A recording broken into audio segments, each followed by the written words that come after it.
Welcome to the last Monday of January this year. Hopefully you have been paid and are slowly recovering from overspending in December. This is episode 30 of African Couch Potato, the mashup. I am still your host, Gino, and today I will be jumping into another story. This time it's about heartbreak and what movies to watch when you're feeling a little fragile.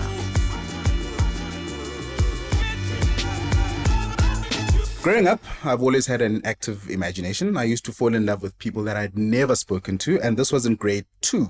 I also blame my sister, who used to listen to Whitney Houston and a whole lot of Metro FM, and those are the kind of songs that get you to feel stuff. There would be times where I would be so mad at a classmate of mine, her name was Simone, because she spent too much time with a guy called Barry. And nobody liked Barry. We used to bully Barry, not me because I am born again, but James and Bradley would pile in on Barry. So I didn't understand why Simone would spend so much time with this guy and not me. That time, I had not had a single conversation with Simone, but in my mind, we were dating, we were full-time, we were long-term, we were permanent. Anyways, as I got older, I got a little cooler. I used to write stuff. I used to write love poems for people to give to their girlfriends. I wrote some prayers for the school, a couple of raps. I was in a singing group and I couldn't even sing. That's how cool I was. But you know what ultimately made me a rock star? The Marimba group.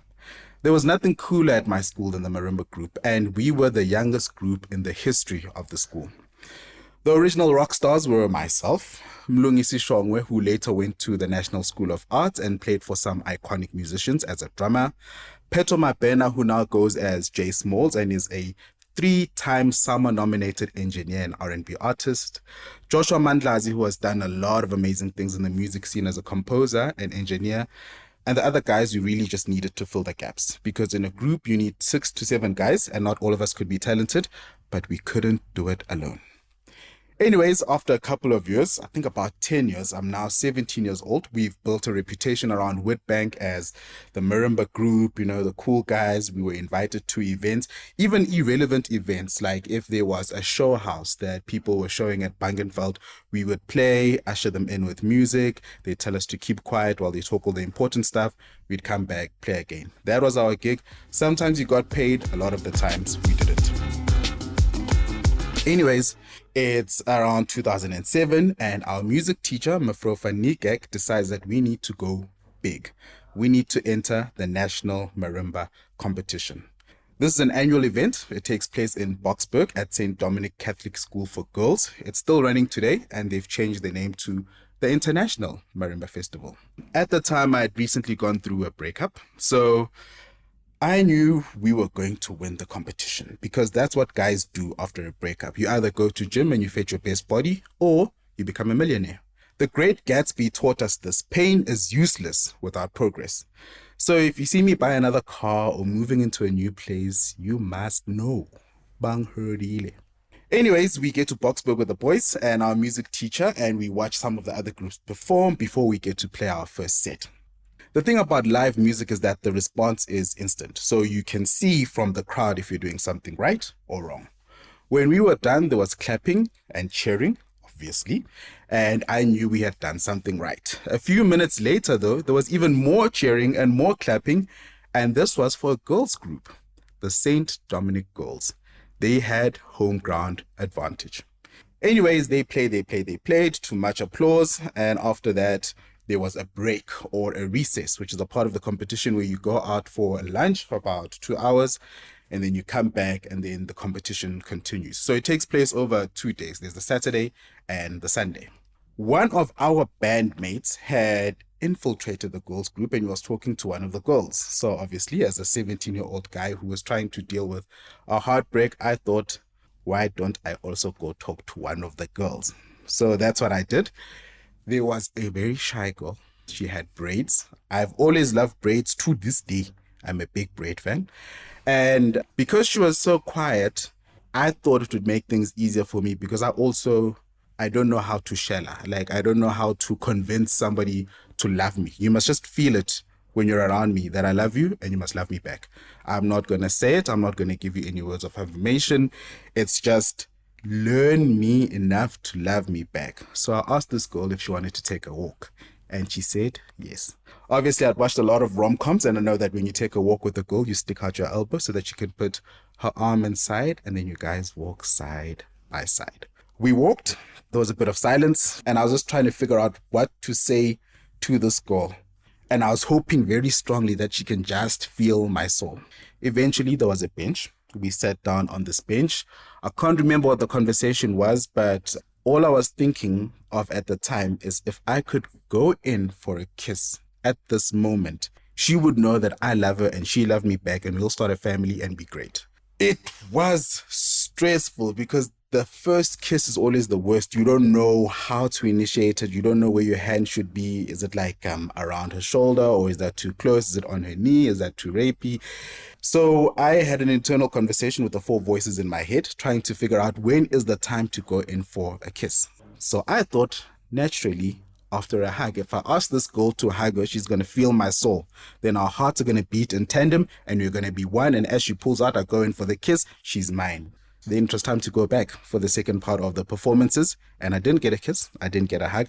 I just had to live with the fact that she knows that I love her. After the second set of performances, I summoned up enough courage to go ask for her number. There wasn't WhatsApp at the time. It was like SMS. But we had like lots and lots of SMSs. Vodacom for you. You could SMS for the whole day. We went back to our hotel, our motel. It's Formula. It used to be called Formula One. It's now called Sun One, where you have bunk bed and then you have a single bed, and then they put 3 guys in one room and other 3 guys in the other room because they had no sense of privacy, but it was fine. We weren't doing anything at the time. And I just kept texting this girl. Her name was Ulep. So I was texting, Lebu. Hi, how are you? She was asking me, have you guys eaten? Yeah, how are you? Oh, we just got home. Texted. I knew I was living on borrowed time because the festival is 2 days, Saturday and Sunday. And if nothing happened on Sunday, it wasn't actually an option. So my mind couldn't go that far. We had Saturday, and I'd exhausted Saturday, and I had to sleep, wake up, and do best. So I slept, I woke up, we started playing. Again, the crowds were cheering, they were clapping, and I was in my groove, I was in my element. I was improvising, I was doing things to that marimba that had never been done before, and the crowd saw it. And I hoped that she could see it as well. After that, it was their turn to play. So they played, and they kept like banging, etc. They weren't bad. They weren't great, but they weren't bad. But I got the sense that they were our closest competition. Then recess came. We took a walk, again, stuck on my elbow. She put her arm in there, didn't say anything. She was supposed to feel my soul, and then we kissed and we get married forever. We sat down on the bench. And this time, she hugged me, and it was one of those hugs where somebody rubs your back, not the Christian way where it's like dismissive and you're my Christian brother, but like when somebody is trying to like feel your heart through your chest. It was very warm, and I was like, ooh, lebu.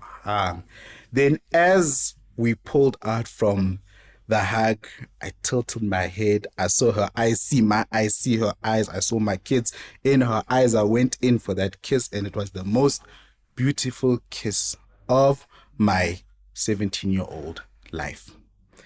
After that, we walked back. I still hadn't asked her to be my girlfriend because I knew we were living on borrowed time. I was probably never going to see her again. But she knew what I knew, and it was that we were meant to be. So we walked back, and obviously now when we're walking back, everybody's looking at us. The boys are nodding because we're holding hands. They're like, yeah, man, get yours. We see you, boy, you know. And it was their turn to play. Then it was our turn to play in the finale, so to wrap up, basically, our performances. And we won, obviously. And having won, I went to my girl, because obviously I decided that she's Beyonce, I'm Jay-Z. She is of this school, I am of another world, and together, she's not going to be jealous, right? Because she's mine. So my win is her win is my win. We won that day. I got the goal. Obviously, there was the issue of, are we going to keep talking? Are you going to call me? I said, definitely, baby girl. I will call you. At the time, coming from Witbank to Boksburg felt far. If I had known, but I didn't at the time. So I said, yes, I'm going to call her. And then we kissed again, this time in front of everyone, because you can't deny our love and that it will last forever. And it got so long that the Mefrom, my music teacher, started driving the Quantum off slowly. And after I kissed her, she said goodbye. I think I gave her my beanie, which had my name on it, so that I could always be engraved in her heart. And I never saw her ever again. So Lebu Hang, wherever you are, please find me on Instagram. That was the shortest, most important relationship of my life, and it happened exactly half a lifetime ago when I was 17. I'm now 34. I can't even find this girl on Instagram or on Facebook. Every time I go through a breakup, I search for her name just in case, and I don't find her. What has this taught me? It has taught me that in life, bad things happen. And the only thing that will make you feel good about a bad situation is watching something that's sad. So I'm the opposite. I don't need pick me ups. If I'm sad, I need something that's depressing. If I'm happy, I need something that will like catapult me into a new sphere of happiness. Which brings me to my personal 10 heartbreaking movies of all time. And these have kept me sane through every breakup and through every opportunity where I have felt robbed of the love of my life. Number one is The Pursuit of Happyness with Will Smith. So this one is not a romantic kind of movie, but it's about a dad, Chris Gardner, who sells these machines and he's not making any money. He gets evicted. His wife leaves him and he's got a little boy. Will Smith's real son plays his son in this movie. So he's got this little boy that he now has to take care of. So he's rushing everywhere with this boy, trying to get interviews, trying to build a better life. He enrolls in a competitive internship to become a stockbroker. But what's sad about this movie, or the moment that gets to me, is once you become a parent, you realize just how much this guy was trying to shield the child from seeing how bad his life is. And it gets to a point where they've got no place to sleep. They haven't eaten. They go into a public bathroom. They are going to sleep there for the evening. And then Will Smith puts out his foot to block the door from people coming in, right? So the kid falls asleep inside his like suit jacket. And then somebody tries to use the bathroom and Will Smith just like wedges it with his foot. And then he starts crying because the only thing between him and homelessness is this toilet cubicle that somebody is trying to come and pee in and mess up his child's evening. Number two is The Notebook. The premise is good. This one is very lovey-dovey, but what I like not so much is the lovey-doveyness, but the approach and how it is treated. So you have Noah. Noah meets this girl, Ellie. They meet at a carnival where there's like merry-go-rounds and all of those things, Ferris wheels. And he convinces, see, as a man, you must convince a woman to love you. He convinces this girl to love him. And the girl is like, I'm not so sure. Then he's like, fine, I'll kill myself. And the girl's like, no, don't kill yourself. Eventually, they start a blissful relationship. And then as time goes by, Ellie loses her memory. And then this guy keeps coming to the home where she is in and reads a story to her. And is like, this is how Noah met Ellie, etc., etc., etc. Obviously, he changes the names, right? And then this woman starts now falling in love with this book and is like, who are these people? Are they real people? And at the end, you guys know this movie. It's not even like a spoiler alert. At the end, Ellie realizes that the book that's being read to her is the story of her life and that she is actually next to the person that she has loved for all of her life. The problem is that it's not the first time she has this revelation, and the guy just has to live within that time frame, which is like a couple of hours or days of her remembering him, and then she forgets and he has to start reading the book over again. Number three is P.S. I Love You, which came out in 2007. It's about a woman who loses her husband. The husband is 35 at the time that he dies.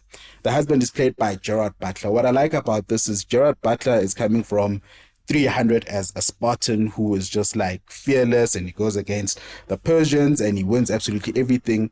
And within 10 minutes of this movie, he dies. And it's not even his fault. So what he does is that before he died, he wrote a bunch of letters. He gets these letters delivered to the wife after his burial. And then the wife has to read each letter and do what is instructed in that letter. And that's how she gets to live her life without him. Number four is Moulin Rouge, where a writer, I like writers because I am a writer. A writer falls in love with a burlesque dancer. And what happens is the burlesque dancer is obviously with a man, and this man is a rich man. So she is the property of this rich man and nobody else can have her. This writer is full of dreams. He believes in love, and he taught us that wonderful phrase that the greatest thing you'll ever learn is just to love and to be loved in return. So lots of lasting impressions from that movie. It is a musical, and the way that it was scored, or the song selection, their choice of music was brilliant. So it carries you through every emotion. I'm counting the top 10 heartbreaking movies that I have personally experienced.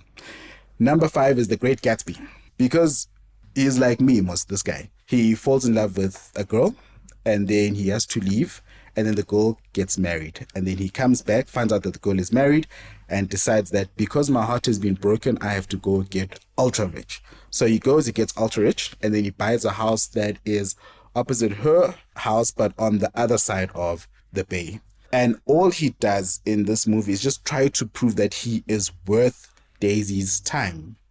And Daisy comes to visit him. They try to rekindle their relationship, but they fail to. And at the end, James Getz, who was Gatsby, gets shot and dies in the pool. We don't know who shot him, but just that wanting to prove to somebody so much that you are so much more than what they left you for is a recurring theme, I feel, in these movies. And that's why it's at number 5. Number 6 is Catch a Fire, a very, very, very different kind of, it's not even a romantic story. It's about the struggle, which is apartheid in South Africa.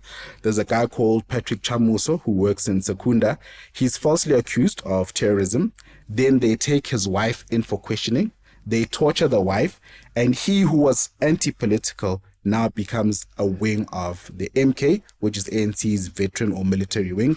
He goes, he trains in Angola, comes back to wreak havoc, and then gets arrested. He gets released, and then once he's released at an old age, he sees the policeman who tortured him and his wife enjoying a dope there by the dam. They're having a bit of a braai, and he has the opportunity to kill that man, and he chooses not to. So not all of the things that make me sad are about love. Some of them is just about the decisions, like what are you willing to do for your children?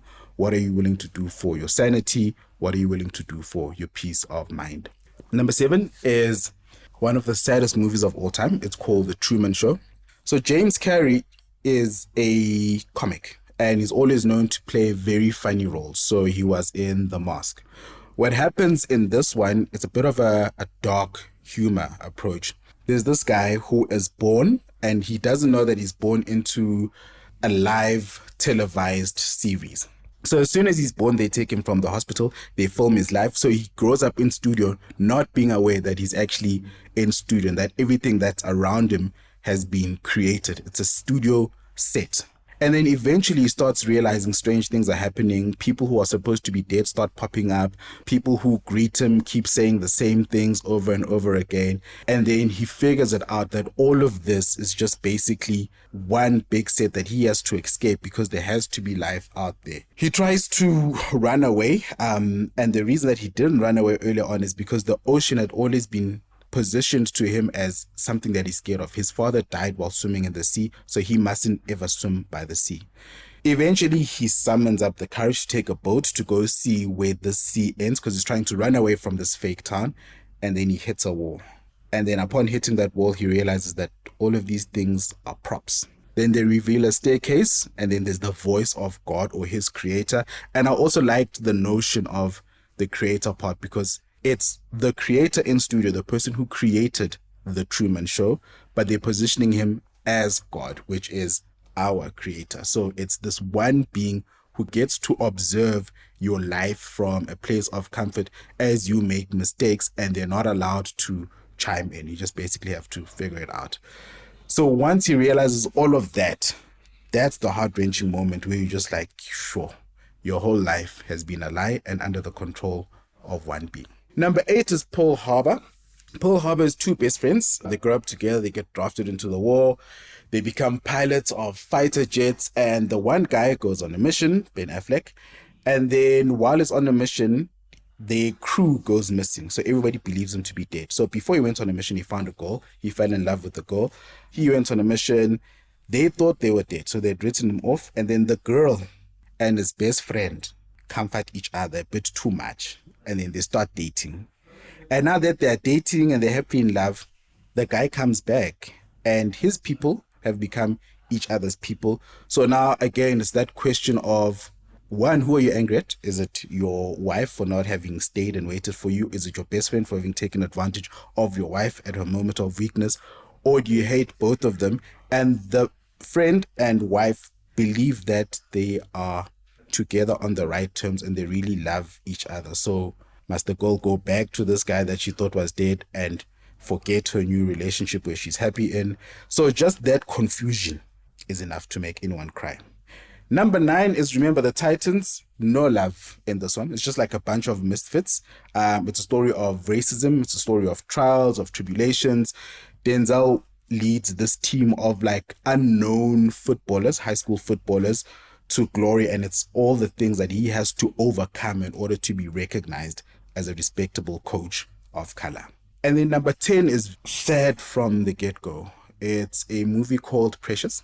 It's about a dark-skinned, heavy girl who has to survive verbal and emotional abuse from her mother, has to survive physical abuse from her mother. She is told that she'll amount to nothing, no man will want her. By the time she's 16, she's on her second pregnancy. She lost the first baby. She carries to term with the second baby. She tries to go to school. She doesn't fit in at that school. And it's just that story of survival, finding your worth, trying to have some morsel of love in a world that has deemed you to be too ugly, too fat, too tall, too not right for society's standards. So that's my 10 heartbreaking movies of all time that I have watched personally to get over some very tough times in my life. I'm strong now, so strong that next week we will be chatting to Chantal, who's going to be telling us about Christian speed dating, and she'll also let us know what her favorite film genres are.